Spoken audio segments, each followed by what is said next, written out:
प्रेक्षक हो, आज आपण अनघालक्ष्मीच्या मंदिरात आलेलो आहोत आणि ह्या मंदिराचं हे प्रवेशद्वार आहे।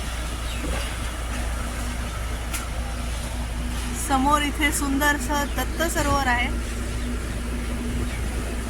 दत्त सरोवर पण आपण जवळून पाहूया। आता पार्किंगची व्यवस्था मंदिराबाहेरच आहे। हा असा मोठा प्रशस्त असं हे दत्त सरोवर आपण पाहू शकतो।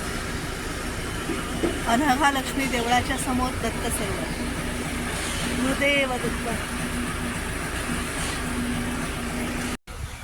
अनघालक्ष्मी मंदिरात आपण आलेलो आहोत। इथे दत्त संप्रदायातील गृहस्थाश्रमाचं दत्त महाराजांचं स्वरूप म्हणजेच अनघ स्वामी आणि त्यांची पत्नी अनघा यांचं हे देऊळ आहे। अनघालक्ष्मी म्हणून याला ओळखलं जातं आणि सुंदर असं आपण इथे पाहू शकतो। अनेक या दाम्पत्याने अनेक सगळ्यांना आध्यात्मिक आणि आशीर्वचनं दिली आणि खूप ज्ञानामृत दिलं आणि सगळ्यांना आशीर्वाद दिले असं हे ठिकाण आहे।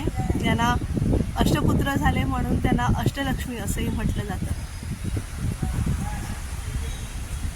सुंदर असा हा विलोभनीय प्रसादालय आहे।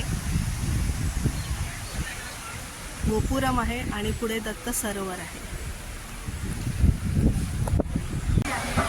दत्त संप्रदायातील अनेक अवतारांपैकी एक अवतार म्हणजेच गृहस्थाश्रमीचे अनघा स्वामी आणि त्यांची पत्नी अनघा यांचं हे देऊळ आहे। याला अनघालक्ष्मी असं म्हटलं जातं आणि या दाम्पत्याने अनेक भक्तांना खूप सुंदर असं ज्ञान दिलं आणि सगळ्यांना सन्मार्गाचा मार्ग दाखवला आणि अर्थातच त्यांना अष्टपुत्र झाले तर त्यांचं नाव अष्टलक्ष्मी असं त्यांना संबोधलं जातं। आणि या